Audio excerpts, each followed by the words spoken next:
All right, guys, pictures up. Pictures up. Pictures up. Let's roll sound. Rolling. Rolling. Sound speeds. Camera speeds. 2. Awesome. Take 2. Mark. Set up. Ready? Set.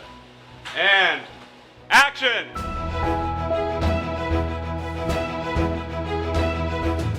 Welcome to the Penn Cinema Podcast, your behind-the-curtain connection for movie news and reviews.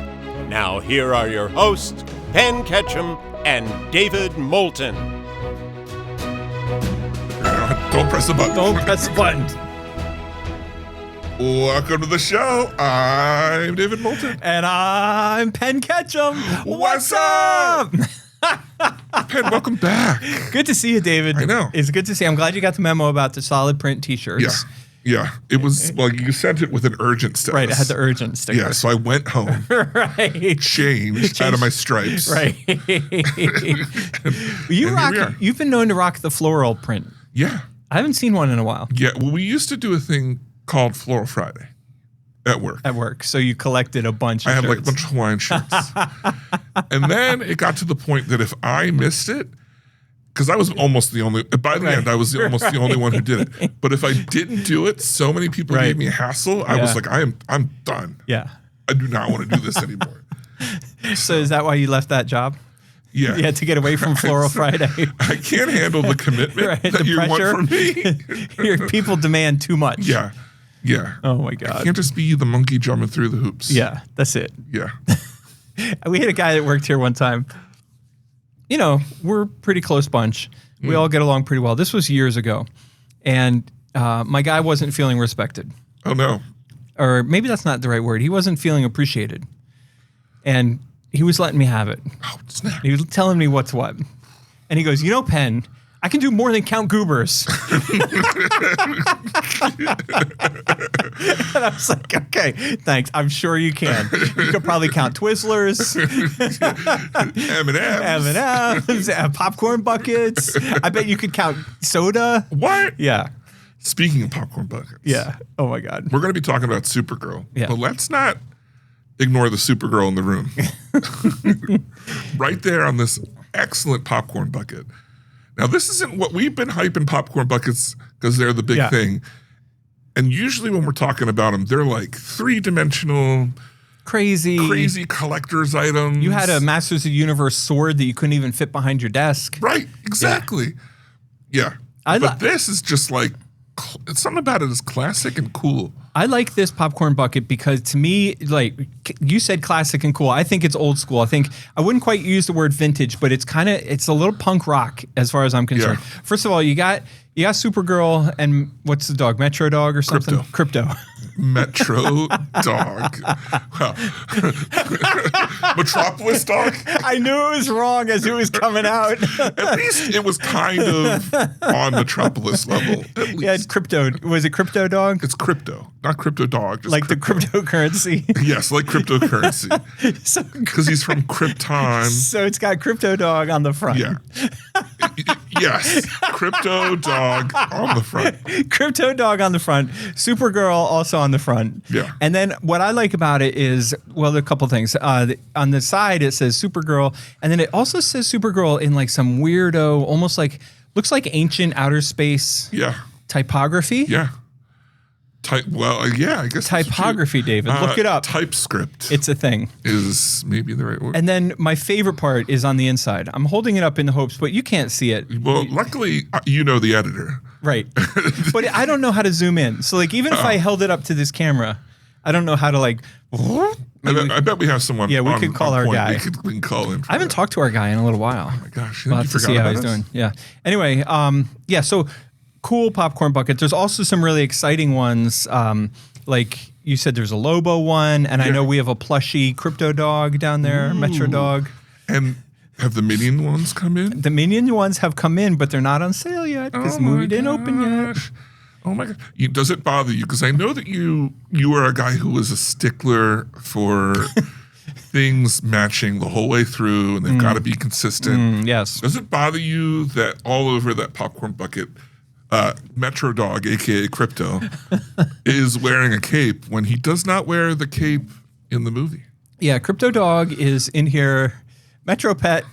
Metro Pet, Super Metro Pet. Metro Pet Crypto Dog. Yeah, I don't know.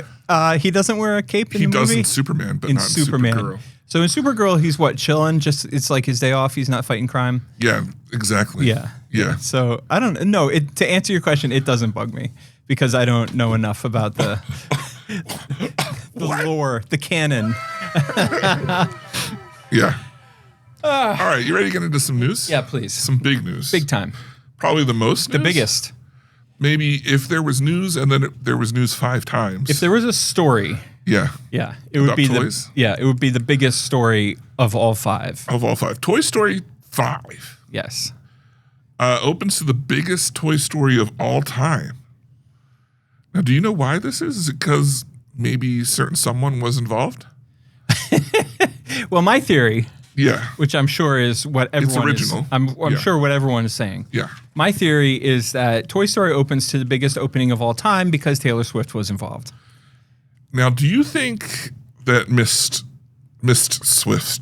Swifty, do you think that she's a real Toy Story fan or is she a poser? I know that Tay-Tay is a real Toy Story fan. Do you want to know how I know this? How's that?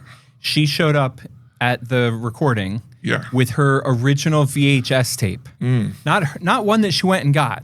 Yeah. Her VHS from the original Toy Story and had Tom Hanks sign it. She had them all sign it. Had them all sign it. Except for the girl who played Jessie because she didn't bring her Toy Story 2 copy. And that's the one where Jessie shows up. Roger that. The issue that I have here, what tickled my thinking, Tickled my funny bone, your is bone. Toy Story opens to the biggest of all Toy Stories of all time. Okay. Earlier this year, I think, we had the incredible Super Mario, or was that last year? Mario Galaxy came out this Galaxy was this year. year? And we're also rocking Minions coming up. Yeah. We have Paw Patrol coming up. Yeah. We have Moana, live action Moana coming up. Yeah. We have Angry Birds coming up. We saw a trailer today. You've got 2 trailers. We saw The Magic Faraway Tree. We saw Shaun the Sheep. We saw Forgotten Island. Shrek 5. Hexed. So my question is this. Are Yeah. we in the golden age of family-friendly movies? Oof. I don't know if I would call it. Would you call it an golden era as opposed to the golden era? A golden era? Okay, that's fine. An golden era? Well, I wouldn't call it "and" because you don't use an "n" when there's a consonant beginning for the word that you're Penn, describing. I'm making a joke from the Seth Meyers and Lonely Island podcast. I don't get the joke. They say. Well, Seth Meyers constantly calls parts of SNL a golden era, and he did it wrong once, and it just stuck. And golden era.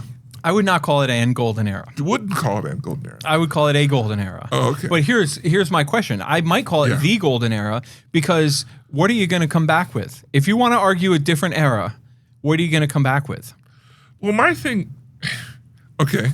What's a bigger? What's a bigger? Oh, come on. Well, how short of a time are we talking about? Are we talking Lilo and Stitch? That was pretty big. No, I'm talking like Toy Story, Lion King, Aladdin, like the real golden era. But they did not. They were. All those titles were separated by at least a year, if not more. Yeah. I just rattled off the top of my head, Right. and God knows I can't remember things. Right. And so if I'm able just to rattle off 6 or 7 or 8 killer titles within one calendar year, Yeah. I'm going to say that's something. Okay. I'm not saying that you don't have a point. I'm just saying that I want to counter it and I can't.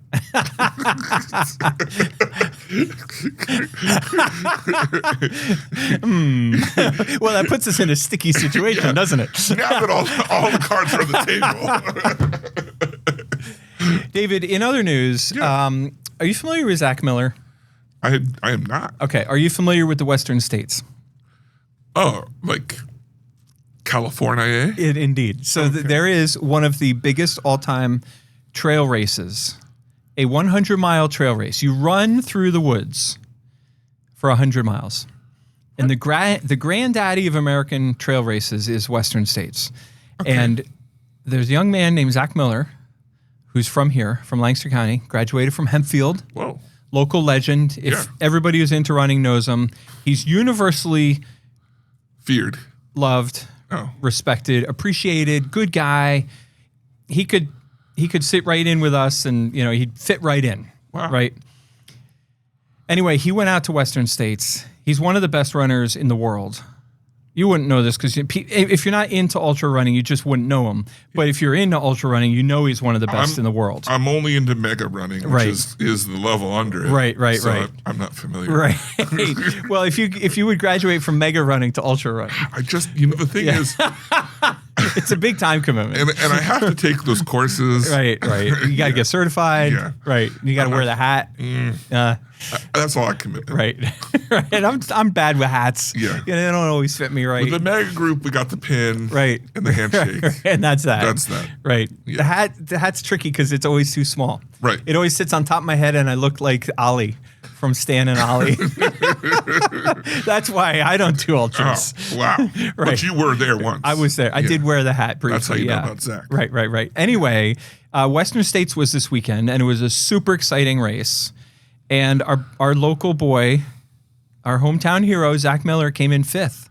Whoa. An incredible achievement. That's crazy. On a big time stage. Wow. So shout out to Zach Miller. Congratulations. And I know he's got a lot of friends in the area who were cheering him on. A lot of us were watching the live feed periodically throughout the day, keeping an eye on things. You're looking for those cheaters. Looking for the cheaters. Yeah. Wow. That's pretty awesome. You know what else is pretty awesome? If you want to talk about hometown heroes. Complete in Box? Yeah. Spencer? Hi, man. What's up?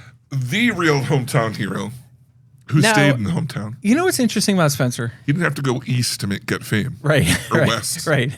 What's interesting about Spencer is he's claims to be one of our biggest fans. Right. And he's definitely our best host. Right. I mean, we've recorded live in a few different places, but we always come home to Complete in Box. Yeah. We always have an incredible time, and we love him to pieces. Right. And yet, I don't recall ever having him write into the show. Yeah. You know what the big thing about that is? What's that? He doesn't know how to write? I don't think he listens to the show. Is he like Coldplay? Yeah, he's a lot like Coldplay. I gotcha. Yeah. All right.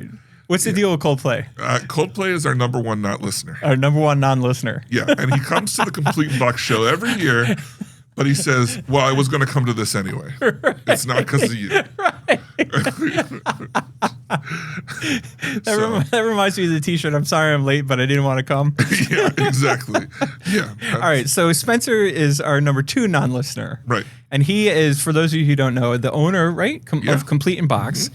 Would tell us about Complete in Box. Complete in Box, located in Ephrata, Pennsylvania, is a not used, but it's a retro video game store.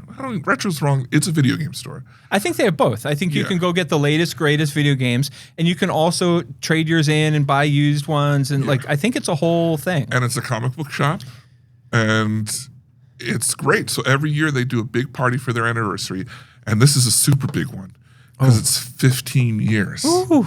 This year. Wow. Yeah. Have they always been at that location? Yes, but they started off in only part of it and have, as people moved out, they expanded. Oh, yeah. And took over other storefronts. Yeah. So we're going to be there at high noon. High noon. Are you going to play that thing that goes on forever? Yeah, totally. Absolutely. Sure. Yeah. July 18th. Yep. High noon. Be there at Complete Box. And we don't want you to think that it's just us. I mean, we're going to be what you want to see. Right. But this is a legit party. They have all types of vendors doing crafts and different types of things outside. There's we're doing our thing, and there's 3 other activities happening at the same time. I think while we're doing our show, 2 different video game tournaments will be taking place. There's live music outside the whole time. There's a wrestler who's going to be signing autographs in the card shop. It's going to be a big thing. Yeah. So and it's nice because they always make room for both of our fans. Yeah. Yeah, So, and both of them say it would be nice if there's a little bit more room. I wish there was a chair here. Yeah. So there'll be some chairs. Will there? Yeah. I don't think so. I brought them last year. Oh, right. You brought them. Yeah. Yeah. Okay. Yeah. I'm thinking about going. You know how we can never get the mics to fit the table right? Right. I'm thinking about going handheld. That's rough because we go for a while. I got that kind of endurance. Plus, it'll make a lot of noise. Will it? Yeah. Yeah. Touch the mic. Yeah. I watched a podcast the other day, and the guy was holding the mic. I mean, if you keep a solid grip, but you can't be. And also, his interview was like 10 minutes. Right. Yeah. I mean, we could do table or floor mics if we want. Interesting. Or you have the table. You have the table mics still? Oh, yeah, probably. Just bring those. We'll take this off, and we can just mount these on those. Anyway. Okay. Point of the story, July 18th, right after we've seen The Odyssey. Right. We're going to be doing a live show, Complete in Box. Complete in Box on 272 in Ephrata at high noon. High noon. And if you don't want to listen to David's intro, just show up at like 12:15. Right. You know, right when the intro finishes up. Yeah, right after high noon ends. Right. It's officially no longer high noon. It's no longer high noon. It's low noon. And we're going to be talking about The Odyssey. We're going to do our 6-month review of the year. Yeah, it's been hasn't it been a big year? It's been a huge year. Do you feel like June's going by really quickly? Yeah. Same. Yeah. And we always have a little interview with Spencer. Yeah. And so we'll be talking to him. We'll be finding out all the big news. I have big questions for him. Oh, do you? I want to know what his game of the year is Okay. so far. So And his answer will be always, I don't really play games anymore. I have a store and lots of kids. Yeah, kids. Lots of kids. So that is the day after Odyssey opens. Yeah. Speaking of the Odyssey, Yeah. previously on the Penn Cinema podcast. Yeah. Wait. I have. Do you have that? I think. Do I? Hold on. Don't just calm down. The key is timing. Yeah. The key is to have it queued up and ready. Right. And it's clearly not here. Right. Previously on the Penn Cinema podcast, I was very excited to share with our listeners that we were getting Dolby Atmos in Theater 5, and everybody got so excited. But shortly thereafter, reality struck and construction plans struck, and it's just sad. why do you have that? It came. It came with it. It was built in. Shortly after that, reality struck and we had to delay. We are still doing everything I said we were doing. And I'm just telling you, like we are taking a strategy of this. You ever heard the expression under promise and over deliver? Yeah. That's what we're doing. Oh. We're not like having a big celebration, a big party with fireworks and fanfare and marching band and elephants through the lobby. What we're going to do is we're going to sell tickets for starting with Spider-Man.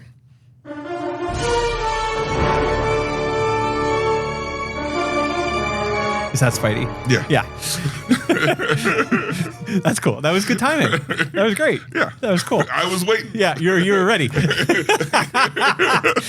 So when we open Spider-Man, we're going to have tickets available for Atmos, starting with our Amazon Prime Early Access on Wednesday, the 29th of July. But then Spider-Man opens for real in the afternoon of July 30th, and you can get your Dolby Atmos tickets to Spider-Man. And I'm telling you, like, dear listeners, you're not going to see a lot of hype out in the world, but if you're listening to the Penn Cinema podcast, I want to share with you that this is going to be sick. When you walk into this auditorium, you are going to be like, whoa. Yeah, big time.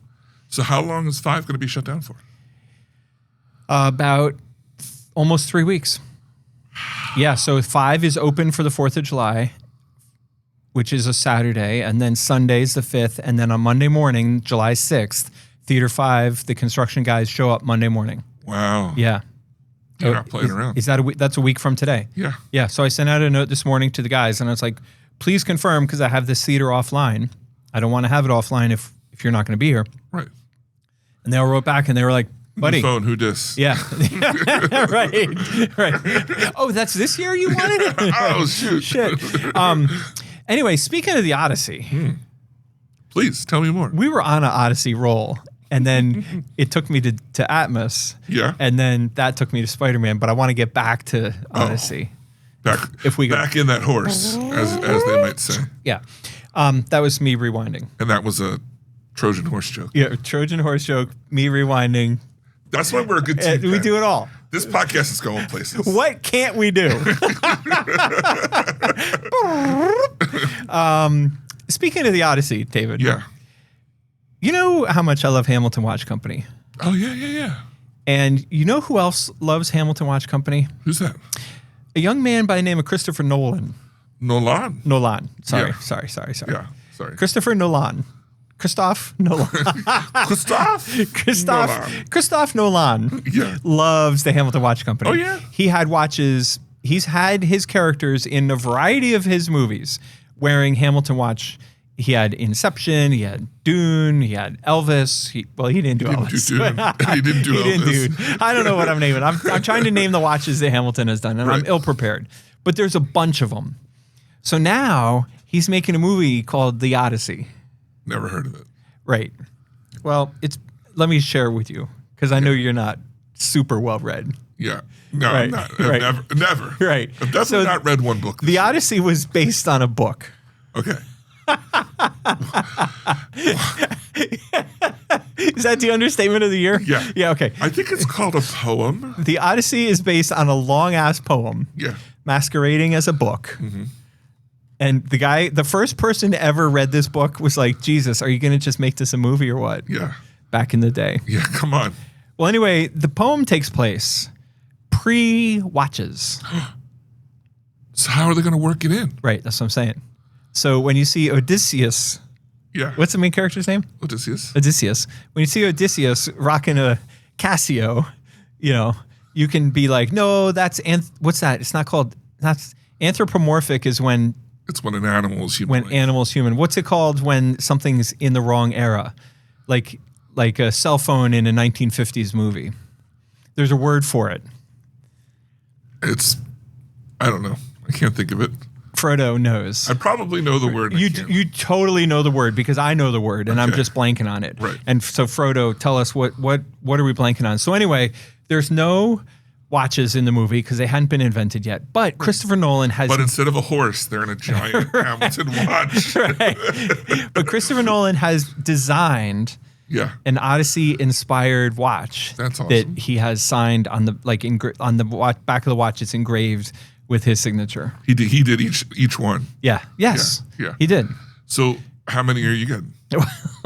I'm working on getting one. Yeah. But I just think it's cool as shit that Hamilton Watch Company is That's pretty making dope. these watches. Yeah. Yeah. Yeah. Anyway, all right. So did we cover everything? Dolby Atmos. That's the big news. That's the only real news we had. Yeah.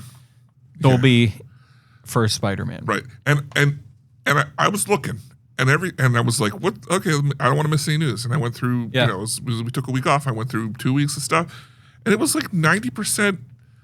It must just be a slow point because it was 90% of people being like, oh, remember this series? Here they are in top ranking order. Or you remember You know why there's no news? this thing? Yeah. Because they spent all their energy making trailers.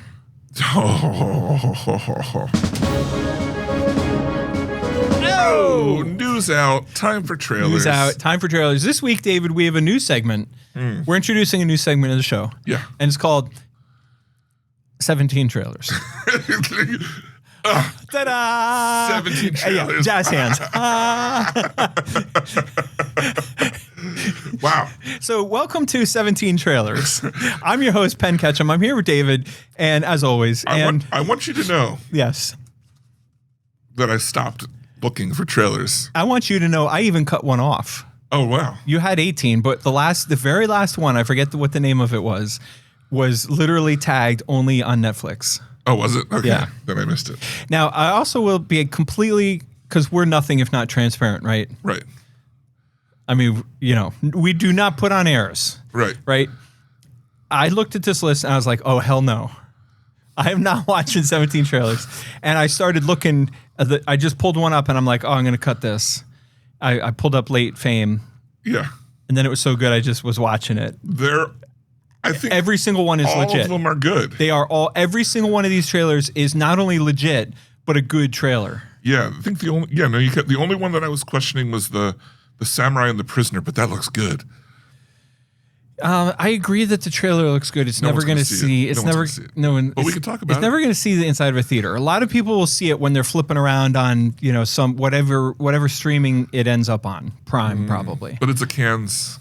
Yeah, it's an artsy Yeah. It's an Anyway. artsy schmartsy thing. So we can talk about where does A24 end up? On Apple TV or HBO? Where do they? I don't know.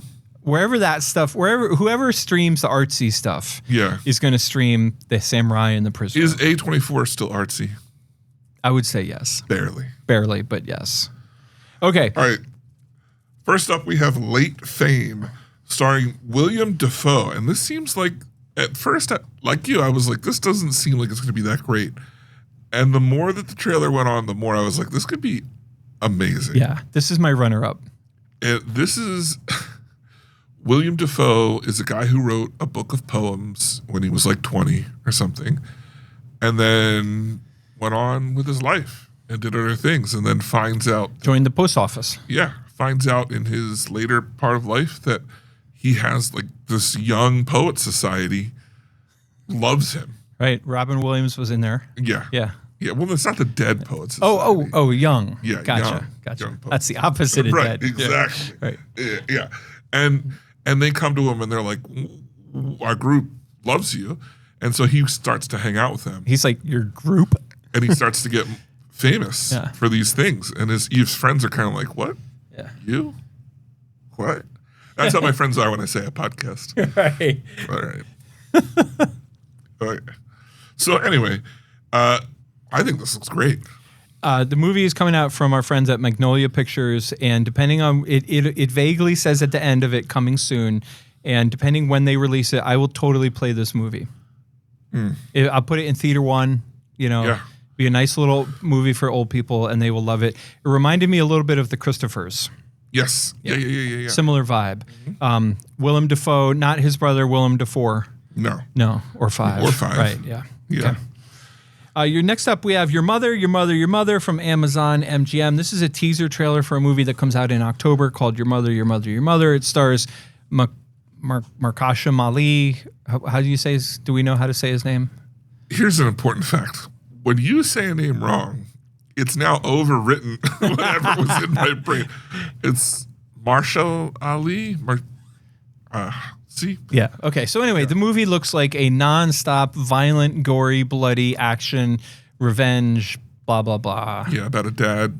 Maybe has some Doing something. voodoo involved. There's some like element. There's some sort of extraterrestrial element. Is there? Yeah, because it's got that Eastern Not extraterrestrial, but supernatural. supernatural. That's what I Yeah. meant. Yeah. Next up, we have what I think is a fantastic trailer for a movie that we previously saw a trailer for and poo-pooed all over. And that's Motion City starring Alan Richardson and Shailene Woodley. Not Motion. Motor City. Motor City. Sorry. This is a fantastic trailer with no talking at all. They're like, we're just going to show you pictures because, let's be honest, the dialogue in this movie is probably not going to be the greatest, but that is not what you're here Right. for. And what you're here for is seeing Alan Richardson being a tank, and that's what he's doing. Yeah. Yeah. And is this the one? See, now the problem with having 17 trailers is, is this the one that ends up being a revenge? Like, is this the one where he's like, I just want my baby back? Or is that your mother? That is a total different one. Okay. The third one that we haven't gotten to. It's Ethan Hawke. Oh, yeah, The Wait. Yeah. Yeah. Okay. Roger that. Because this movie has no talking. Yeah. In the Next trailer. up, we have a movie called Charlie Harper, which opens in September and looks really good. David's going to have to tell us about it. The note that I wrote to myself to remember which one it was, I wrote Rainy Day Chick Flick. This seems like your normal romantic movie. I don't even want to say romantic comedy, but romance movie. Yeah. And then you're like 3/4 of the way through the trailer, and it hits you with a twist, and they're like, "Oh wait, actually, this is a movie about time travel, and maybe not time travel, but these two people. I don't know if they're reincarnated or what, but in different lives, consistently fall in love with each other. Yeah. And in some it's good, in some it's not good for them, and in others it like doesn't work out at all. And it has something to do, just like our recent movie Backrooms. Yeah. It has something to do with the role of memory and memories and the power of memories and how the power of memories to shape your feelings about certain things. Because I got the impression that it was like each time they remember a little bit of the past, which affects their new relationship. Right. And yeah, sometimes for the good, sometimes the best. Yeah. It was really interesting. I don't know. The movie's called Charlie Harper. I think it looks great. I'm not promising that you'll see it in a theater, but if you do, check it out. Check it out. Next up is my trailer of the week. What? Sense and Sensibility. Before you talk about Sense and Sensibility, Yeah. first of all, I have a problem Yeah. What's your problem with pen? with pen. Here's my problem. I'm going to tell you my problem. I have a little problem With pen. with pen. This is an old segment we call "What's Your Problem With pen. with pen?" We're pretty sure it refers to the segment is with pen about what's your problem. But there are some co-hosts / listeners who like to take the opportunity. What's your problem with pen? The segment should be an opportunity to voice your problems With pen. Here's my problem. My problem is this. Yeah. My problem is they just made a movie, the exact same plot called Pride and Prejudice. No. It's not the same plot. P&P, S&S, Now, they're both written by the same person. written by the same people, period pieces, Different. love, Very different. this blah, You know, blah, Little blah. Women is the same, too. Yeah, come I'm on, sorry. come on. Just because the people dress the same Yes. don't mean they are the same. It's the same exact story. It's the exact same movie. It's not. With a different title. It's not. All right, what is this film about? This one is about some girls who their father dies, Yeah. and then And they're Poe. they Poe. All they of a get sudden- taken in by other family members, and then relatives are like, "Well, we got to marry off these girls as quick as possible." And the one guy was like, "It was your father's dying wish that I take care of you." And the girl was like, "Why do people when they're dying always have some extravagant wish?" And I agree. I love that. That's a great like just because you're dying doesn't automatically mean all of a sudden you get like. How about I want to have my living wish? Like, how about I have that right now? I get my wish, and then I will here in front of everybody forego my dying wish. To have a living wish? To have a living wish right now. You know what I mean? Like, Yeah. Isn't that like it's the same thing as like you go to a funeral and they say like, oh, he was an avid outdoorsman. Right. And that's supposed to be what? Evidence that he's a great guy? Yeah. A great jerks can't be in the outdoors? Probably they can. I've never seen a jerk outside. That would have been a first for me. Yeah. Well, do you remember your responsibility at my funeral? Yeah, he was a great indoorsman. He was an avid indoorsman. Avid indoorsman. Yeah. Yeah. I appreciate I'm counting on you. Yeah, I'm glad. Don't worry. Matter of fact, it's my dying wish. Your living wish is for me to do that at your funeral. Wow. Okay, so David, what is this completely original and totally different from any other movie I ever just told made you. in the world? Oh, so what happens? So they're poor and they lose all their money and they got to get married off. And what romance happens? happens in places where you think it wouldn't. Okay. Yeah. Next up, we have a much more realistic movie called. I'm sorry, you don't believe in love, Pen. At the 1800s were very fictional. I don't believe that ever happened. You can't prove it. Well, you're right, I can't. I can't see it, so it can't be real. Oh, Oh geez. my God, so good. All right, so according to the notes, Sense and Sensibility comes from our friends at Focus Features. Focus? Focus. Wow. I imagine Focus is the sister company to Focus Features, but just Yeah. with an E at the end. So Right. I don't Yeah. know. It's probably their Yeah. first. You know what I love about this typo? It's not yours. It's not mine. Because Right. you would think it would That's the kind of thing you would do. Yeah. Yeah, but sometimes I like to make typos just to see if you can catch me. right to see if you can catch me. See if you can get me to say it was mine. Right. And that movie opens on Bob Weir's birthday, which everybody knows is October 16th. So Sense and Sensibility from our friends at Focus Features. Next up, we have a much more realistic movie called Practical Magic 2. Opens up in September from our friends at Warner Brothers. This features Nicole Kidman, Sandra Bullock, and some young Maisie Williams. Maisie Williams. Do we know her from where? Game of Thrones. Game of Thrones, obviously. The other girl's something, but I can't remember. So, Amy and I were talking to a mutual friend of ours one Monday. Well, that was a mistake. Right, big time. And he goes, we were just, small talk. How you doing? He goes, well, I'm exhausted, he said. And we were like, what's up with that? He goes, well, obviously I was up all night watching Game of Thrones. I was like, oh, okay, of course. Yeah. Obviously. Yeah, obviously. Obviously. Yeah. I mean, what's a better time? Right. than now? Right. Obviously Penelope for obvious reasons. Right. Yeah. Penelope. All right. So Practical Magic 2 is how many years since the first one? 40? 40? No. 20? 20. 20 years. It was Long a time. 90s movie. Long time. 30. And my favorite part of this trailer, this movie looks fine. This movie's hokey. It's, if you know the premise, this family is, they are all witches and, it's. The point is that they're cursed. Right. It was the plot of the first one. It's the plot of this one. All right. That they're witches and they're cursed, and anyone that falls in love with them will die. Yeah. Right. And so now the daughters of the original characters are now Cursed. old enough to have boyfriends that'll die. Yeah. It's a reimagining of the original Sense and Sensibility. Yeah, Right. You're right. It's a modern day. It's a modern day telling. Yes, exactly. Of Sense and Sensibility with magic. Right. Who wrote Sense and Sensibility? Who wrote it? Yeah. Jane Austen. Okay, Jane Austen. Yeah, obviously. My favorite part of this trailer was the soundtrack, which was a fresh and creative version of a song called "Must Be a Season of the Witch." Great. Just for that alone, the trailer is worth it. Wow.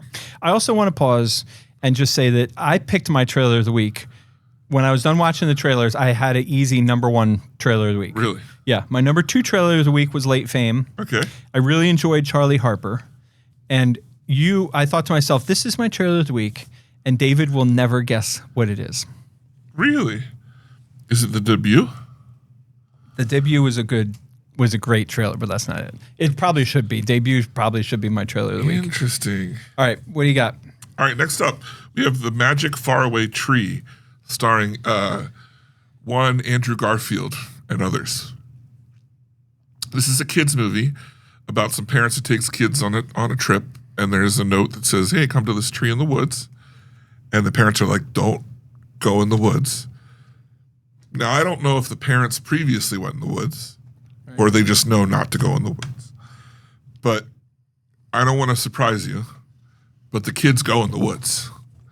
And then once in the woods, there's a magical tree that takes them to a magical land that's Far away? whimsical, far away. Yeah.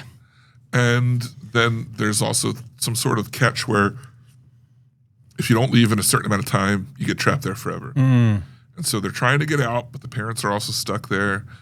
Something. Preteens will love it. Okay. Right? I don't think it looks bad. It's a kid's movie. Yeah. It's a kid's movie from Vertical.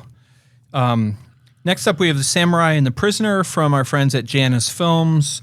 As David alluded to earlier, the trailer looked really great. This is a tiny movie, and I don't mean that with any disrespect. I just mean that if it's getting a theatrical release, it's going to only get just enough of a theatrical release to qualify for award seasons. This is And then if it gets buzz, it'll be back in January. Yeah. Here's what set this apart for me. Okay. You did watch the trailer, right? Yeah. Did you read the trailer? Yeah. Okay. I thought, another samurai movie. Right. How interesting could it be? Somebody wants revenge. No. It's a murder mystery detective movie. See, I got a feeling. Yeah. That I missed it. That you missed it. Yeah. And so it starts off like the trailer starts off normal, whatever, but that's just building up the fact. And then so there's a samurai trying to figure out how this one guy was supposedly killed by this guy who's in prison, but the arrow came from another direction and it wouldn't be able to go through the armor if it wasn't so far away. And so he enlists this guy in the prison to help him solve the crime. It's a very classic murder mystery story, but it's just done in samurai time. I love a murder mystery. Yeah. A murder mystery is my favorite format. And that's what I think sets this way apart from what you're normally used to, just the revenge Yeah. plot line. Okay. So, Next up, we have The Wait, starring Ethan Hawke and somehow Russell Crowe, which I don't believe he's in it for very much. You know what I mean? Yeah. It's quote unquote starring Russell Crowe. That's what they said about Andrew Garfield in The Faraway Tree. Right. There was some speculation that he was like a little bit of a bait. Yeah. Yeah. So the premise here is Ethan Hawke is a prisoner, and his daughter is going to go up for adoption in 3 months because of no guardianship or something, but he is in prison for at a minimum 6 months. Yeah. So he won't be out in time to get his daughter. She'll be in the system. So he just wants out, and he's offered, I don't know if it's the mob or somebody, they're like, if you help us move this gold without anyone knowing. It takes place sort of like, did you mention it's like kind of Wild West times, like gold digging times, like mining times, like what I want to guess 1800s, late 1800s, early 1900s. Cars. There were cars? Yeah. Okay, yeah. So it's 1900s. Okay. Yeah, because the 1800s didn't happen. Oh, right. Yeah, That's fictional. Yeah. That's science fiction right there. Right. I don't know. This movie looked great to me. It looked like a fun kind of a revenge. I don't know. It just... Ethan Hawke is amazing. Yeah, he is the best. I'm down for it. Yeah. Yeah. Okay. David, you know what's up next? What's that? My trailer of the week. I'm shocked. Are you shook? For real? You're shook. I would have never You're guessed. shocked. I would have never guessed. Yeah, I sheep you not. See what You're pulling the wool over my I'm eyes. pulling the wool over you. I'm not pulling the wool over your You're eyes. not pulling the wool. No, you would have never guessed. I would have not. See what it did there at the UEWE? Yeah. Wow. Yeah. I mean, I didn't get that. You didn't get, but I got there. Yeah, I got there. Yeah. I sheep you not. My trailer of the week is our next movie, which is called Shaun the Sheep, The Beast of Mossy Bottom. Trailer number 2. This movie comes out in September. Yeah. And the reason why this is my trailer of the week is because I just literally laughed at every turn. Yeah. Like, it's funny, funny, funny. It reminded me of Looney Tunes, old Looney Tunes humor. Right. Yeah. It reminded me, it made me feel the way I felt when I was a kid watching Looney Tunes. You know, like you watch Bugs Bunny now and you're like, oh, I loved it. But, you know, you feel like you're watching something that used to be hilarious. Right. But when you were 8 or 6 or 10 watching Bugs Bunny, or 25, you know, it was awesome, you know, and it was like just the funniest thing, and there's nothing else you'd rather be doing than sitting right here watching Bugs, right? And that's how I felt watching Shaun the Sheep, Beast of Mossy Bottom, like just so funny, lighthearted, like this is what the world needs.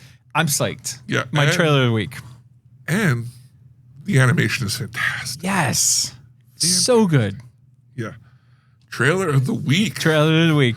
From Penn. Now, I don't think this exists. It was not real, Penn. It's not. It wasn't even based on. Right. It's just another story. Well, I tell you what, Shaun the Sheep isn't based on some stupid old book.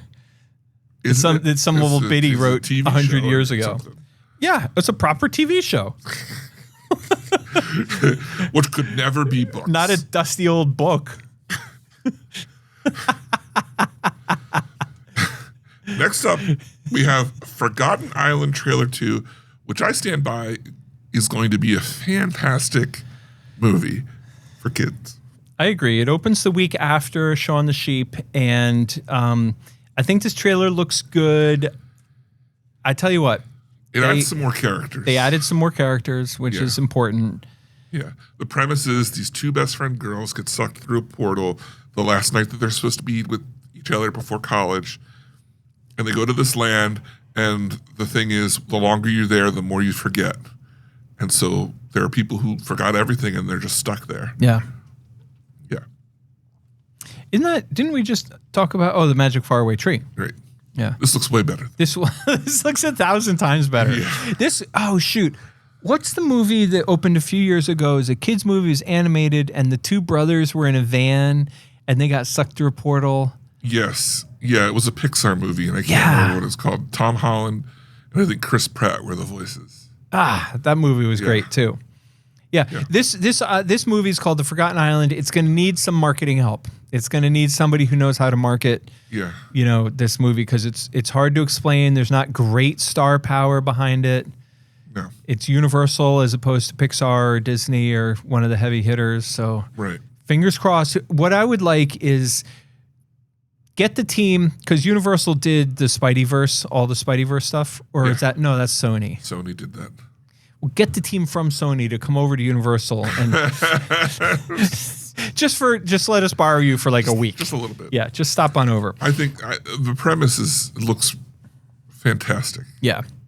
All right, next up we have a movie that honestly it should be my trailer of the week, and it probably that's not. I was good. It's one of the movies on the list that I want to see the most. Yeah.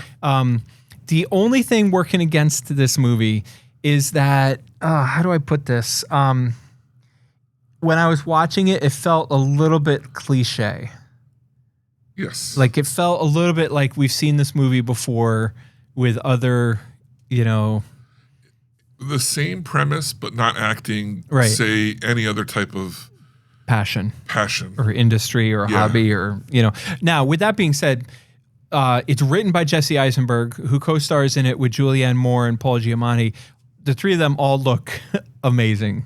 I mean, that scene where they're rehearsing and he steps through the door and she shouts her lines at him, and he's like, are we what This is how she's supposed to do it? Yeah. Yeah.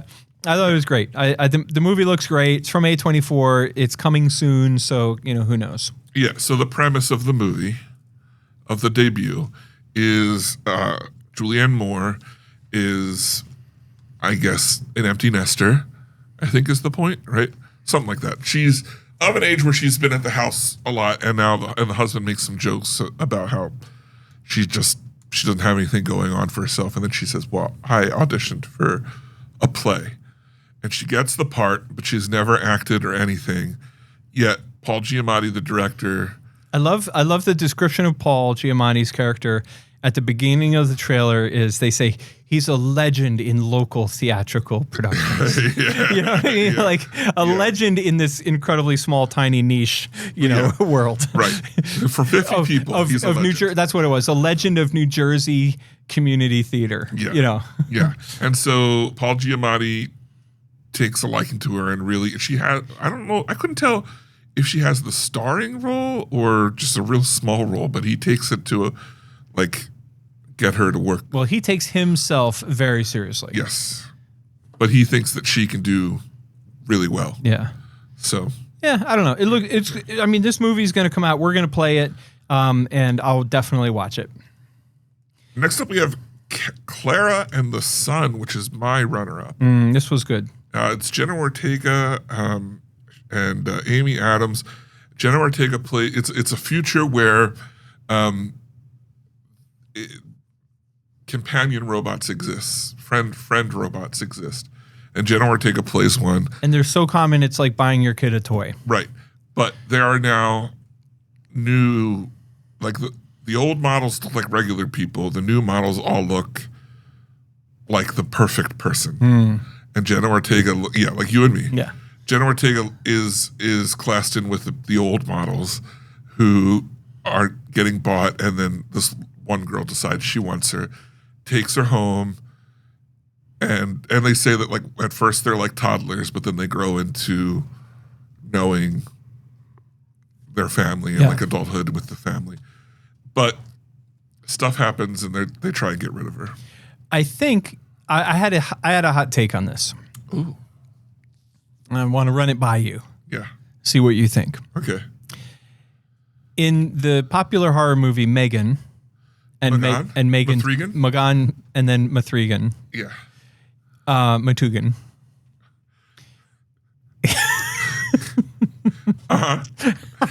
Do go on.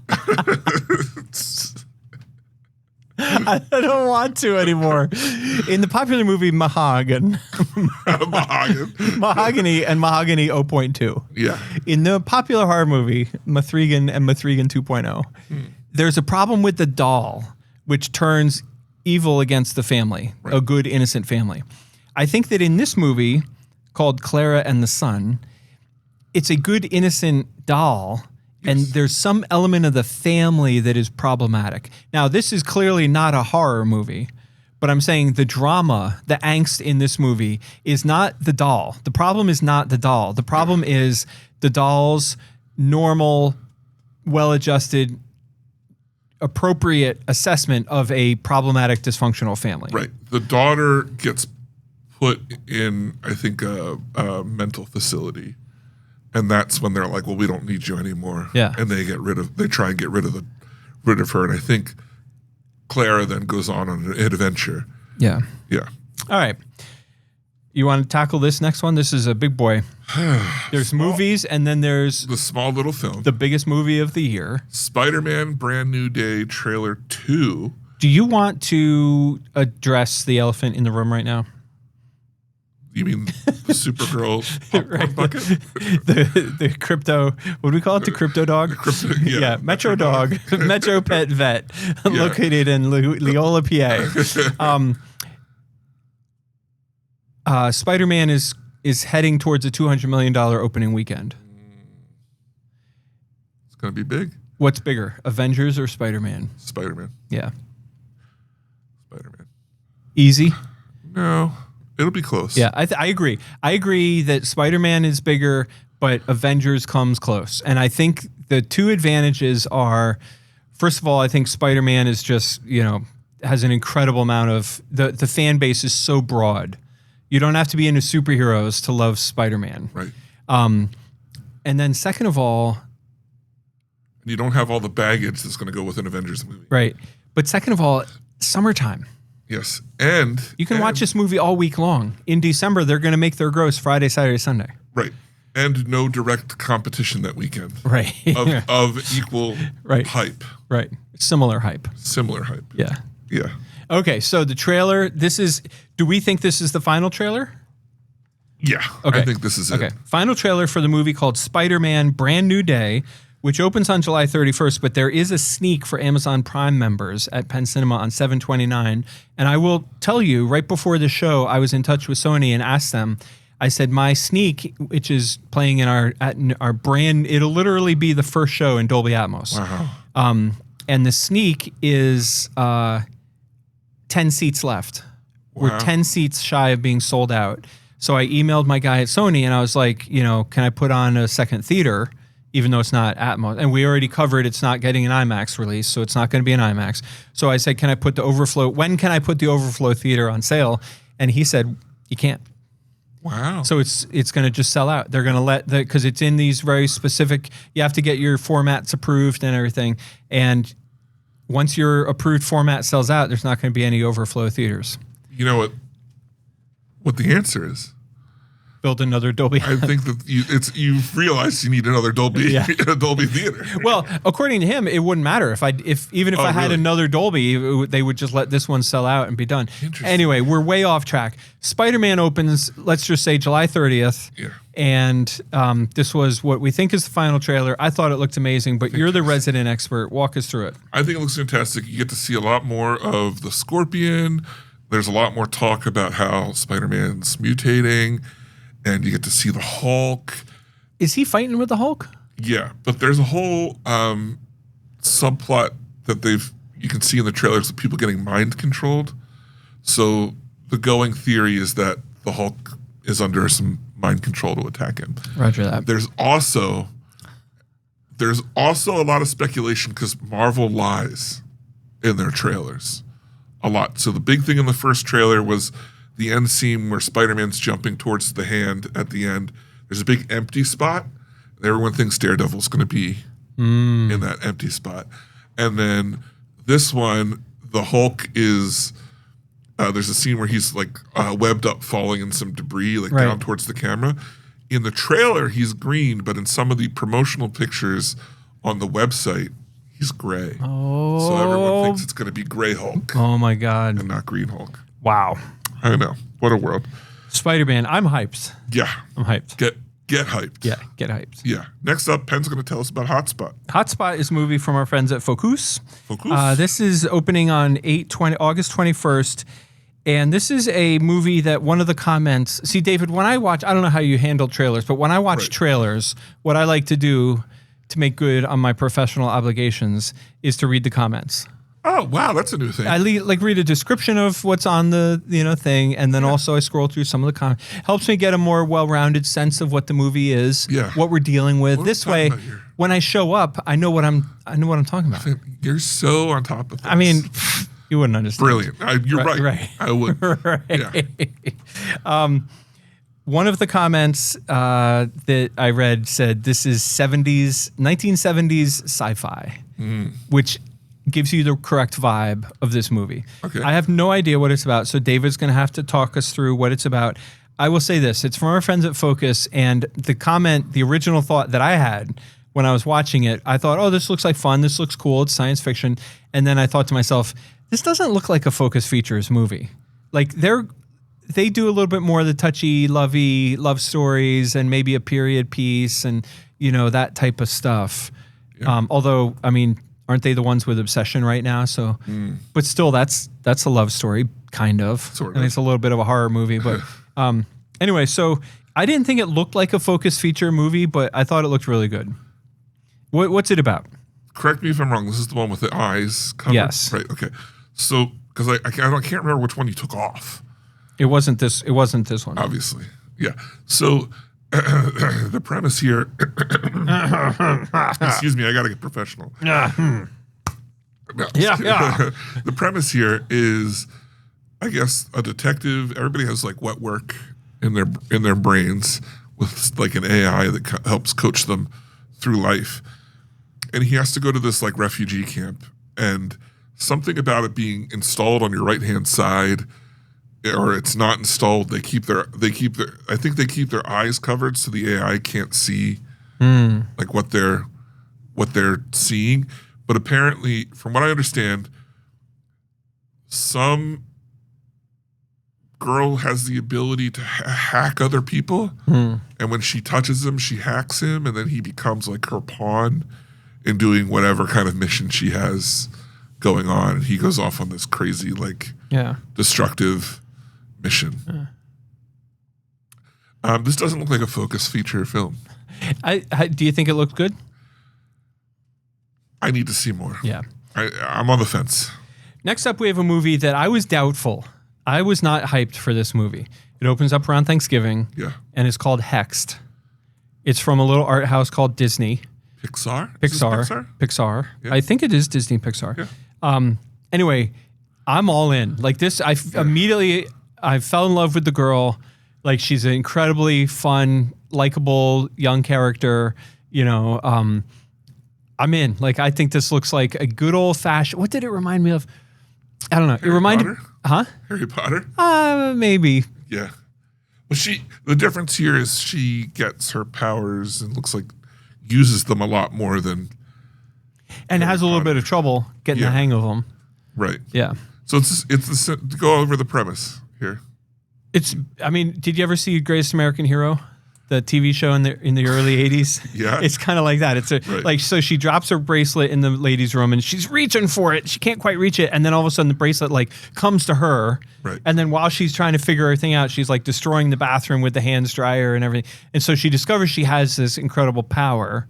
I don't really understand what happens next. And it appears that the bracelet had been suppressing her power. So either it was a family thing or whatever, because she can't do it again until she takes the bracelet off.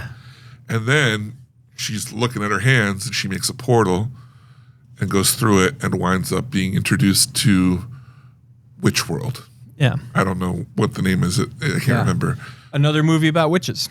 Yeah. It's a season of the witch. Tell me about it. I think this looks fantastic. I think November is when my birthday is, but it's also a great time for witchcraft and wizardry movies. A la Harry Potter movies. I couldn't agree more. Yeah. Next up, we have Shrek 5, which is the 5th Shrek movie.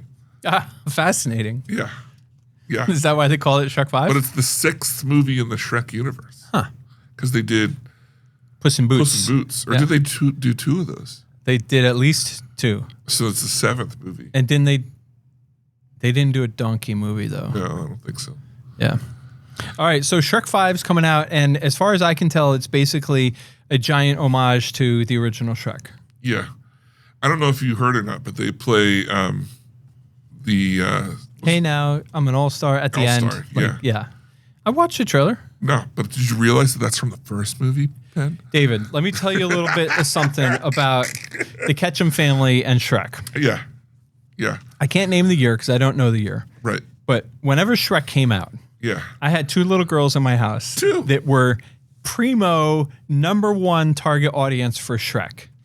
And Amy and I owned one of those minivans with where the screen came down in the back. Yeah. And you played the DVD player in the front. And let me tell you, we went hours and hours. Like, it would be just to the store and we would be playing Shrek on repeat over and over and over and over until we found Aquamarine. Then we watched Aquamarine forever. Holy smokes. But anyway, like 23 at this point? Or? Yeah, right. The minivan currently has 800,000 miles on it. It runs like a dream, let me tell you. All right, Shrek 5 opens a year from now. This was a teaser trailer, so we don't know anything about the plot. No, this is the first trailer, isn't it? Because we had a teaser already. Oh, we did? Well, yeah, like a year ago. So the plot is basically they go on another crazy adventure and... Right. Yeah. Something, from what I understand from reading completely separate things. Right. I'm pretty sure that the daughter wants to be human and goes on a journey, and I'm sure she's getting swindled into becoming human. Roger that. Yeah. Played by Zendaya. Maybe you've heard of her. Oh, yeah. She's been in a couple movies. 1 or 2. Yeah. Yeah. Well, anyway, that's it for this week's 17 trailers. 17 trailers. Boy, I needed that. That was intense. So, do we have any time left for Supergirl? No. Okay. Take care and party on. Part 2 next week.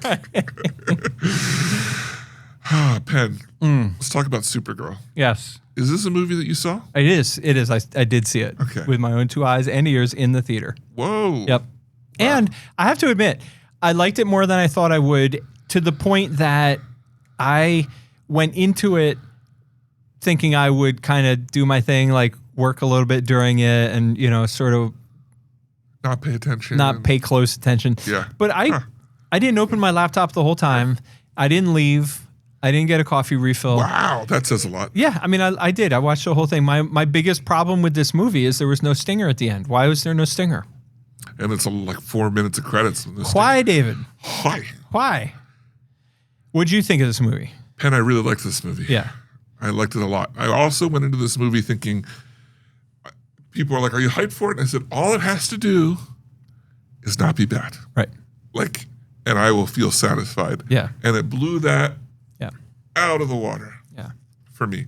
Now, I'm not saying, is it a great movie? No. I liked it better than Superman. Yeah, absolutely. 1,000 times. Yeah. As a matter of fact, the worst parts of this movie, besides not having stingers, were the scenes with Superman. Oh, I disagree. Oh. I like him as Superman. You do? David Cornsweet. David Cornsweet. I just didn't. The Superman movie wasn't like an introduction to this world, and it just had so much like, what about this thing? And what about this thing? And it was just a lot. What do you call that? You call that world building. Yeah. Where this movie had the freedom to just, and because it wasn't on Earth, it was just Supergirl doing her thing. Yeah. Yeah. Just doing her thing. And one of the things I really liked about this movie is the problem with Superman and Supergirl in conjunction is, how do you scale them down and make them vulnerable without them being like too vulnerable? X-Men has the same problem.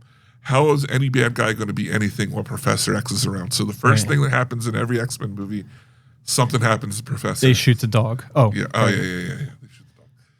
So I really liked that there was decent explanations for why she was weak. Yeah. Like red sun, green sun, yellow sun, blue sun. Yeah. It was it co-written by Dr. Seuss, right? Yeah. Yeah. Yeah. Obviously. Don't eat the green eggs and ham. No. That was what's in the arrows. Red sun, blue sun. Yeah. Yeah. Catch on the flip sun. Yeah. So I really like that. I had never heard of a green sun thing, but apparently that is a thing. They didn't just make it up for the movie. I don't think so. Apparently that's a thing. I was like, oh, that kind of works. Like, I get it. My only huge gripe about this movie. I don't even have a problem with the villain. Some people complain about the villain. And I will argue this movie isn't about getting the villain. The villain is the MacGuffin. This movie is about her overcoming her own like depression and like the fact her survival guilt. Getting out of a funk. Yeah.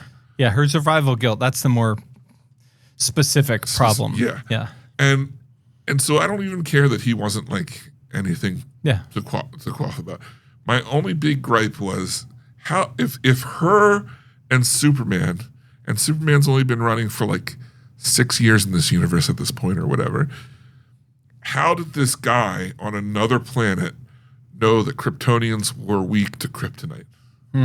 That was the only thing that I had, but I had to be like, you know what, that's kind of a minor thing. Yeah. I'm sure someone could come up with some Right. reason, and I couldn't argue with it. So. It's like when you watch Sense and Sensibility. You got to just let your imagination go. And believe that love is a real thing. I wouldn't know, but maybe it is. Believe the 1800s happened. Yeah. Yeah. Exactly. Yeah. There's no proof. All right. So, best movie we've ever seen? I would say best movie we've ever seen. What was the... I would say go to see it if you like superheroes movies, but don't expect anything over the top. Just, it's a good time. I had fun. Yeah. I would completely agree. And if you don't like it, then I would have to ask you, why'd you go? Yeah. Yeah. Like, you know what you're getting. You're getting a superhero movie. You're getting, It's not going to be deep. a good middle of the road this movie is to superheroes what Mandalorian and Grogu is to Star Wars. Yeah, I'll give you that. Sort of. Yeah. It just I wouldn't call it, it's not as fluff piece as some of the Marvel movies have become. Yeah. It has more substance than Yeah. that. Like I did feel like there was a point to this movie. I felt satisfied watching it. Yeah. And I also feel like in the general overall story of the DC universe, now Clara can show up in things and have more weight than just being a character that shows up. Okay. Yeah. David, what's that podcast you told me about where they have a movie review that we accidentally pirated? Yeah, it's called The Weekly Planet. Yeah, The Weekly Planet. So I'm out in the world. Yeah. Minding my own business. Minding your own business? Minding my own business out in the world. Yeah. And this fella waves me down. Hey, Penn, love the show. Yeah. Okay, great. He goes, you ever listen to The Weekly Planet? Really? And I go, I totally lied. I was like, oh, yeah. I mean, what I was thinking was, oh, yeah, I've heard of The Weekly Planet. Right. I failed to process that he said, do you listen to The Weekly Planet? Right. But that's neither. We don't need to litigate that. Now, did he bring it back to our show? Yes. Okay. He said, do you listen to Weekly Planet? And I said, yeah. And he goes, because your review of movies is just like theirs. Mm-hmm. And I said, well, we changed it because we didn't want to be like theirs. Right. We changed the wording, but it's a similar idea. Right. Similar idea. Yeah. Yeah. So anyway, Supergirl, best movie we've ever seen. Yeah. Now, what did he think of that? Did he accept your? Yes. Yeah. Yes. He was not challenging me. Okay. He was not trying to poke holes. He was like, yeah, that's because it's a great method. It's a great, he was fully on board. Great guy. Speaking of guys waving you down. Yeah. I was walking in, some guy standing outside, and he goes, you a podcast guy? I said, yeah. He said, I saw your thing before the movie. Hey, there you go. I said, cool, I hope you listen to the show. He's like, well, I'll have to look at it now. Yeah. And then he walked away to never look at the show. That's not true. Maybe. All right, podcast at pencinema.com. If you're the guy, if you're that guy that said hi to David. Yeah. And also, podcast at pencinema.com if you're the guy that flagged me down. Perfect. So you didn't know him either. I mean, loosely. I know him. I know his wife. I work with his wife. Right. Yeah. Perfect. Yeah. All right. All right, Supergirl, best movie we've ever seen. Next week, we're going to be watching Young Washington. Young Washington from our friends at Angel Studios. I don't know what to expect. I really hope this movie is as good as it looks. That's where I land. Perfect. I would wager it's not.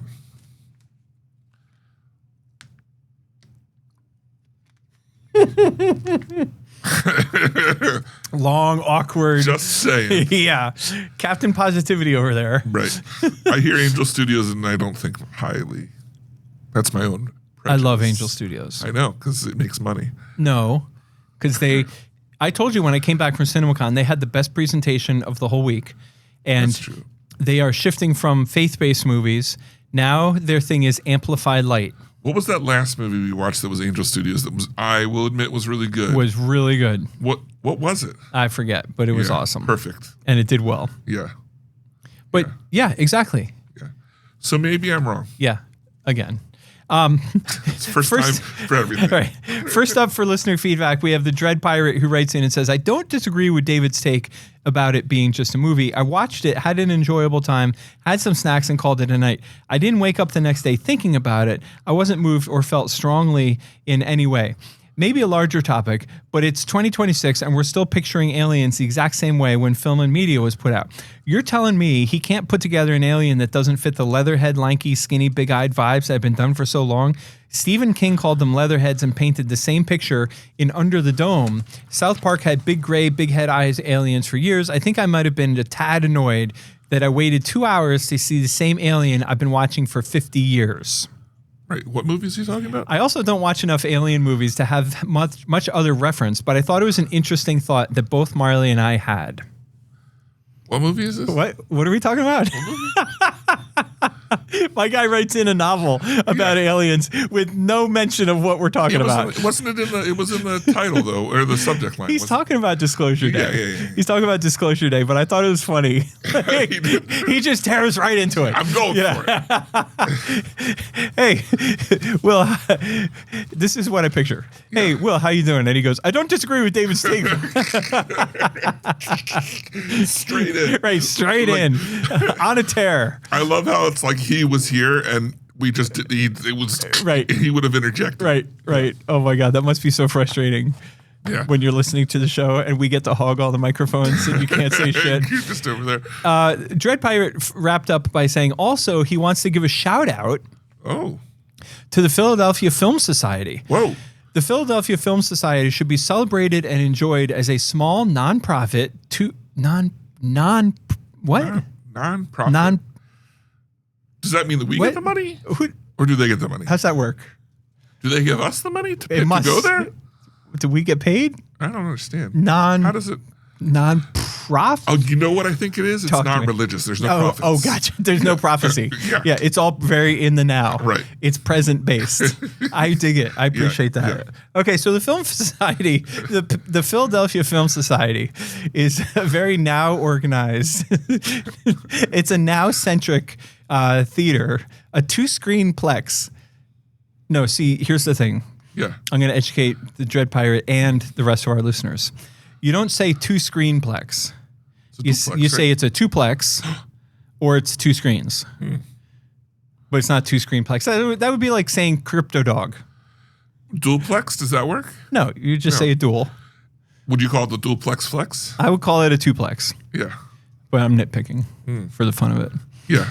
Philadelphia Film Society should be celebrated and enjoyed as a small, non-religious two-screen plex in the heart of Old City, Philadelphia. Seats were general admission, felt really old school, and $6 tickets on Monday is a winner. Nice. Yep. Sounds like our type of place. Do you want me to tackle this next one? Since but first. Yeah. It's the final countdown. Oh. And the crowd goes wild. Top 10 Sarah has been noticeably absent. Yeah. We've been getting, we don't read everything that people write in.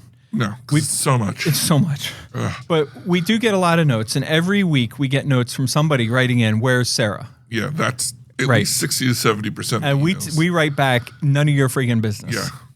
If you needed to know where she was, you would know. Yeah. So step off. Step off. Step off, George. Okay. Top 10 Sarah writes in and says, discussing another movie trailer, Heart of the Beast. I will volunteer to see that movie for you because we talked last week about how we watch a trailer. Neither one of us have the emotional fortitude to watch Heart of the Beast. Right. This is the movie with the dog and Brad Pitt in the Alaskan wilderness. Yeah. And Doggy get hurt. Doggy get hurt, and that's no good. Doggy got hurt in Supergirl, but Doggy okay. Spoiler alert. Right. This doggy got hurt and is not okay. So Sarah is saying that she will go see that movie for us. She goes on to say, I am sure I will cry and I will be rooting for the dog and could not care less what happens to Brad Pitt. In watching the trailer, I already have a huge problem with the movie. What's my problem with Penn? No, Sarah. what's my problem with the movie? Oh. With Sarah. My problem is the dog's teeth. What the fuck? Metal teeth, I don't even know where to start. Now, we should tell the other listeners, Sarah is an esteemed veterinarian. I don't think she's an actual veterinarian. She's a pet tech. She's pet tech. tech. Vet tech. But she's the best. Yeah. Like literally the best of what she does. Top notch. Yeah. So she has cured both of our pets. Yeah. On more than one occasion. Totally. Yeah. For a very small sum, she coaxed a raisin out of my pet. Actually, she didn't. She put the raisin in to pull She it put out. the raisin in to pull I totally found this in their pet. Right. She goes on to say, the metal teeth? What? Obviously, with the injuries that the dog sustained with an amputated leg and whatever injury to his mouth, he would have been retired as a working dog. Now, whether Brad Pitt's character retired at the same time is another question. Many handlers can't have their retired police dogs or military dogs as pets after the dog has retired, but I don't know what happens when the soldier is still in the military and the dog has to retire. So there would be no reason to reconstruct his teeth. And I'm also not sure that they would give him a prosthetic leg. Most dogs do just fine with an amputated leg and no prosthesis. I mean, I have a tripod cat that gets around just fine with only 3 legs. And the best part is she can't jump on the counters to get her food. Major bonus points. Okay, so as for the teeth, to my knowledge, which is pretty vast, we've said how awesome she is. Yeah. But her number one character trait is humility. Right. Modesty. Everyone says of the top 10 things that people know about top 10 Sarah, Right. it's your humility. Right. Number one on every top 10 list about Sarah is her modesty. So she goes on to say, as for teeth, to my knowledge, which is pretty vast, I have never ever heard of giving dogs metal teeth. We have done root canals to save the canine teeth on working dogs that do bite work, but normally dogs don't need their teeth and we extract teeth all the time. Just ask Hannah. Oh. Hannah's your dog and not just another vet tech. How about we leave Hannah out of this? Poor little Hannah. She's got enough going on. Can't she have no dignity? No privacy. Okay, so we're going to come back to this. Okay. Should we come back to it right now? Yeah, let's go back to it right now. 'Cause Okay. I think you can continue this and then go on to what else. Okay, so Sarah made a pretty bold claim. Yeah, she's coming strong against no metal teeth for dogs. No metal teeth for dogs ever. Ever in any circumstance. And in her experience, which is vast, Right. it's never happened. It's never happened. Now, it's perfectly fine for a man to say have a metal jaw Right. I mean, we've all seen James Bond. and call himself Jaws. Yeah. Right. Absolutely. That makes complete sense. Right. But a dog. No. Okay. So No. you may think that was one email, but now we have an addendum to that email. Hold the press. Stop the press. She writes in, Top 10 Sarah wrote in again, it has come to my attention. Oh, no. Oh boy. What are we doing? Uh-oh. It has come to my attention that I may have been incorrect on my rant about the titanium teeth in the dog from the Braveheart movie. Heart of the Brave? No. Heart of the Beast, Sarah. Come on, try to keep up. Whatever the name of that movie is with Brad Pitt, I talked to one of my coworkers who does bite work competitions. Bite work competitions. I'm going to read that again. Bite work competitions. You think you could enter? Oh, baby. Do they know that you're an Iron Man? This could be the next step. The next step. She says that some of the dogs, if they break a canine tooth, it can be replaced with titanium teeth. However, it is very expensive, and unless you're willing to spend $8,000 per tooth, most owners won't do that unless it's a young dog that can still compete for a long time to come. Just ask Penn. It's pretty much the same cost as if your dog would eat a raisin. So would the military choose to do this or retire the dog? So apparently after a little interwebs research, they would. However, just the canine teeth, not other non-bite worthy teeth. Okay, rant over. Interesting. And then she concludes with a great picture of her dog watching you. On TV. Yeah. As all dogs do. As all dogs do. Yeah. Okay, so rant about the metal teeth are unrealistic. Addendum about, now I noticed that there's no more talk of metal teeth. Now she's talking about titanium teeth. Oh. Yeah. So now she's saying, actually, the titanium teeth might come through. And as I hear myself speak, I think I might be reminding myself why she didn't write in for all that time. Oh, yeah. Because a lot of times people write in and we give them shit. Yeah. It's weird how that works. It's weird. Right? Yeah. Anyway, We love hearing from her. She goes on to say, I'm really excited about the new Dolby Atmos sound system and can't wait to hear it during Odyssey. Where'd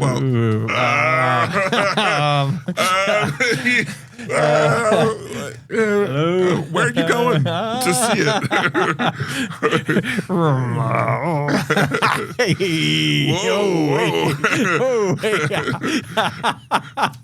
I'm Dolby Atmos here.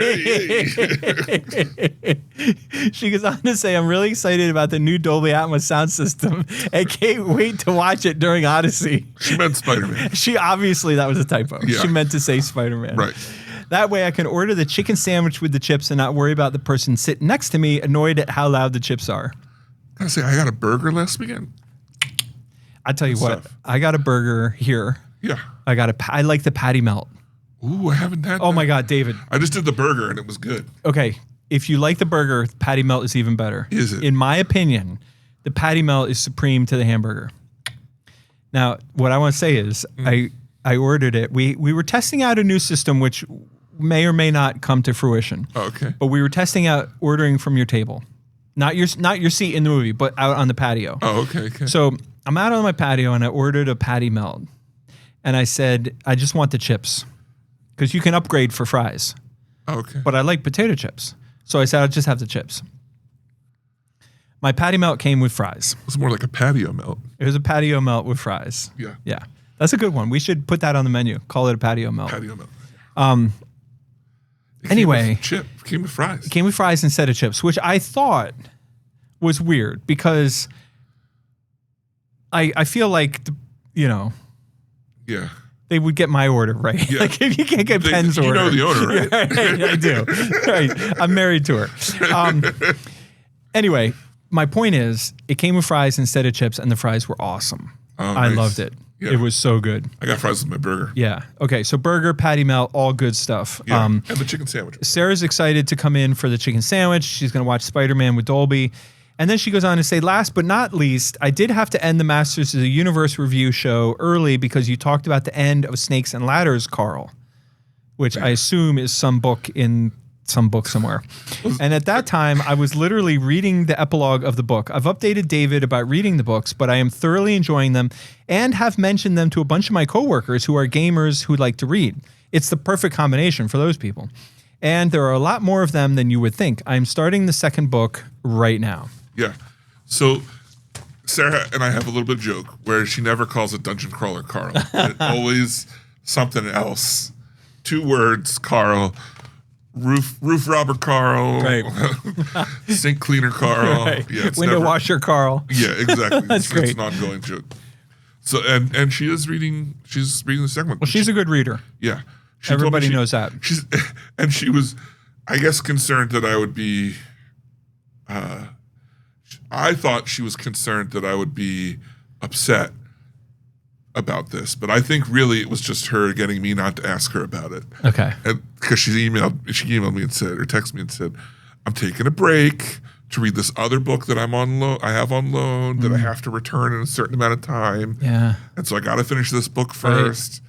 And somehow I didn't freak out. Yeah. Okay. Yeah. Way to use those coping skills. Yeah, thanks.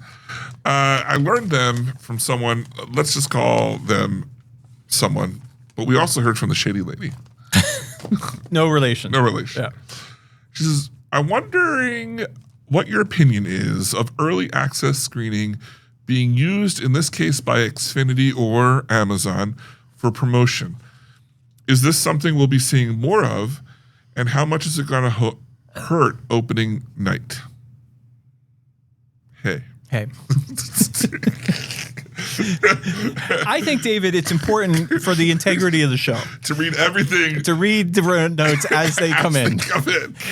The note concludes, how much is it going to hurt opening night, ? Yeah. And then the word, Hey. hey.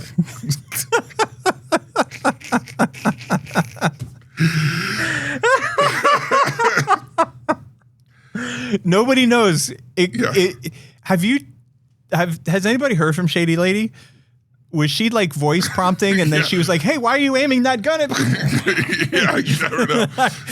What if that was her last word? Hey, Lego my ego. Hey, Lego my ego. Yeah. All right. So I assume the question is, directed towards me.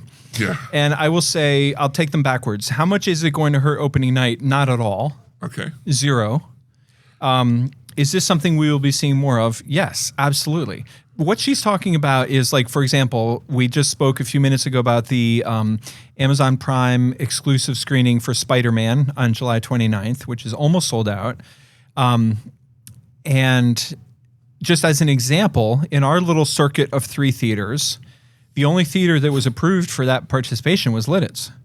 So it's a pretty small footprint that's doing these early premieres or screenings or whatever you want to call them. Literally tonight, actually, as we record now, they're an hour into Minions with an Xfinity exclusive pre-show of Minions. Yeah. It's just another gimmick to pump up the show, and I think we're going to see more of it. And I don't think it does anything to opening night except help it, because it, it just ups the hype.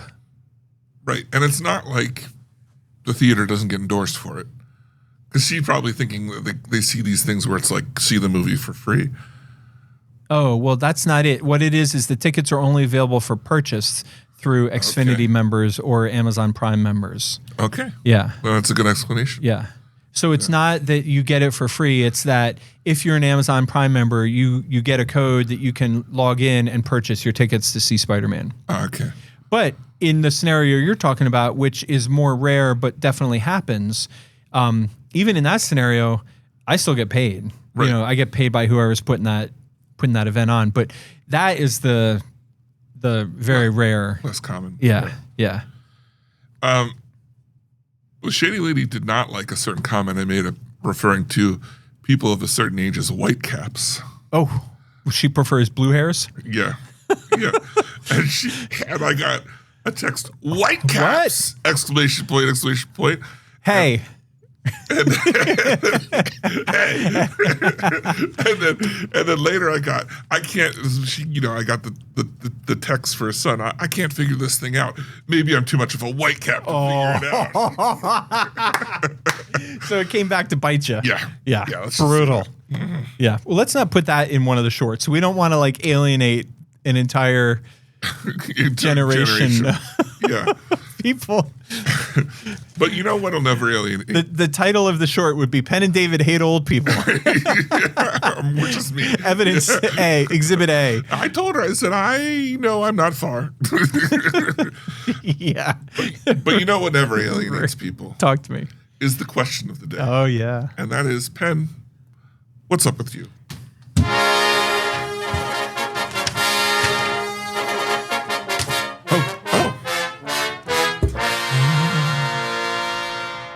Wow. Yeah. David, I'll tell you what's up with me. Yeah. Amy and I are really enjoying Friends and Neighbors Season 2. I'm not recommending it that it's a great show. I'm saying we're really enjoying it. Okay. You see what I'm saying? It's a fun show. Marley and I loved Widow's Bay. Oh, I hear a lot of good things. MG. Yeah. Watch this thing. And I'll tell you, we were just chatting about it this afternoon. The ending, I want to choose my words carefully so I don't ruin it for anyone. I'll just say this. I can't wait for season 2. There's got to be a season 2. And if there's not, I'm going to be pissed. Wow. Yeah. Wow. Yeah. Kayla and I recently rewatched F1. I rewatched it. Nice. It was her first time ever seeing it. But what a great movie. I was reminded of how much I love that movie. And a bunch of us watched Imperfect Women. Marley and Amy and I watched Imperfect Women. We have... Oh, no, maybe it was just me and Marley. It was when I was in Philly. We were watching Imperfect Women. Great, murder mystery, I think, if I remember correctly. But we're all the way down to the last episode, and then I had to leave. So when she comes into town, we're going to watch the last episode. And then you're probably assuming, because I wrote on the notes, The Godfather. Right. You're probably assuming, I rewatched The Godfather or whatever. Yeah. You would be wrong. Me? Indeed. Again. I am... Are you sitting down? Penelope, for obvious reasons. Are you sitting down? Yes. Okay, kid. David, I am reading The Godfather. Oh, but you didn't finish. No, I didn't finish. I have My mark over here is still at 1 book, so I'm not rolling. I'm not turning the marker. But I am legit reading. Wow. So that'll be my 3rd book of the year. So I'm well on my way to 12 books. June 28th. You might get there. I am 100% going to get there. Even get there. Because I'm going to bring The Godfather to the beach. So when I get back, that's going to be done. You know what I've learned about when you bring books on vacation? Wait. Oh, I don't have the book with me. They make great coffee. They make great coffee. Yeah. You use them to hold your drinks, and you take a picture and you say, look at how much reading I'm doing. And then you don't actually read the book. You're not wrong. The Godfather, if you think that you're a fan of the movie, right, you read this book, you will appreciate the movie on 10 better levels. Like, the book is, I've read it before, and I'm so excited to read it again. I absolutely love it. But it does leave you with one lingering question. Yeah. What's up with you? Let me tell you what's up with me. I finished The Eye of the Bedlam Bride.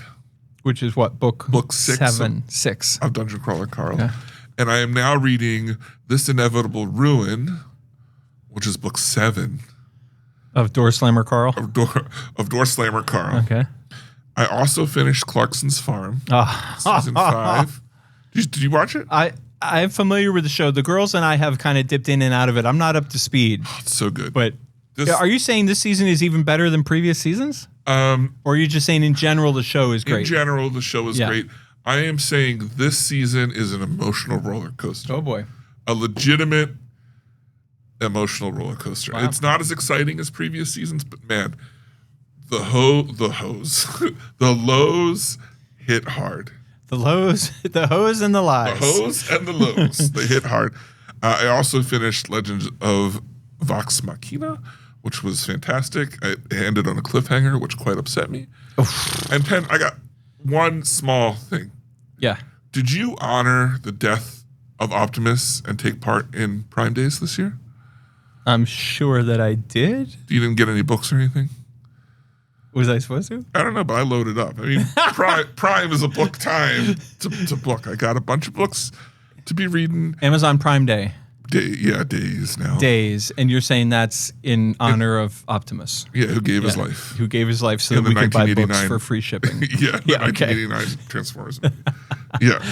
I even bought a Kindle. What are you going to do with a Kindle? Read it. Yeah. So that's what's up with me. All right. Next week, we're going to be talking about Young Washington. David, if you don't want to watch Young Washington, you watch Minions and I'll watch Washington. It's not related to Young Frankenstein? No, it's a sequel to Frankenstein. Okay, well then I'm definitely in. Yeah. And then the following week, a lot of people didn't know, but they were playmates together in school. They came up the ranks together in primary school. Interesting. Yeah, it's true. Well, the following week we'll be off. Everyone's like, "What? You're just off again?" Ladies and gentlemen, it's the summer. Yeah. This stuff happens. Yeah. Right? And then the week after that will be our live show at Complete Box. Oh, live show on July 18th at high noon. Yeah, high noon. Saturday, July 18th at high noon. Show starts at high noon. And then when David's done with his introduction, it's low noon. And then we have Spencer. Yeah. And then we take break for dinner. Come back. Party on. Party on. Yeah, have party drinks. on. Yeah, okay. Yeah. All right, so that's it. We'll see you next week. Look, if you want to be a part of the show, the best way to do that, of course, is to email us podcast@pencinema.com or to leave a comment on any of our socials out there, including YouTube, TikTok, and Facebook. But if you want to support the show, and email us podcast@pencinema.com. If you want to support the show, what's the best way to do that? Best way to support the show, I would like to have a new segment to go in our sub-review. I want to have a review and a sub-review. 17 trailers. 17 trailers. This is already our new segment. I want another new segment. Okay. Audience review. Yes. You know what we're watching. We know that you're watching it. Let's hear it. Write us in. Yeah. You know, tell us why you like the movie. Right. You won't know when you write your review what we think. So, whatever. Right. But or you could be like the Dread Pirate and just send movie reviews with don't tell them no context. Yeah, send us a review with no context, and we'll try to figure out what movie you're talking about. Ooh, I like that challenge. Or If you don't get out to Penn Cinema as much as you would like, just tell a friend how much you enjoy the show. We would really appreciate it. And click like and subscribe if you're watching on YouTube. What's up? 4-1. Got it. Look, once again for the Penn Cinema Podcast, I'm David Moulton. And I'm Penn Ketchum. Take care and party on. You don't think we can drag this on for another 12 minutes? Where are we at so far? 138. Can't get to 2. Come on. That's our. Thanks for joining us this episode. Our hosts would love to hear from you. To contact the show with your thoughts and reviews, email podcast@penncinema.com. This podcast is a production of Penn Cinema.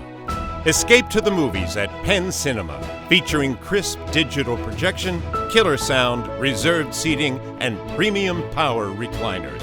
With locations in Lancaster, Pennsylvania, Wilmington, Delaware, and Huntington Valley, Pennsylvania.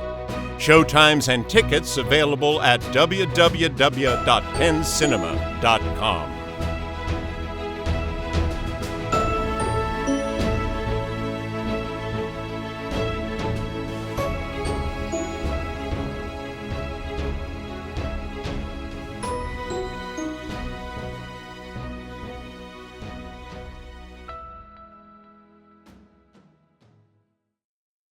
Great. Nice. That was Good. awesome. Good. Yeah. Great. I'm happy. It's a cut.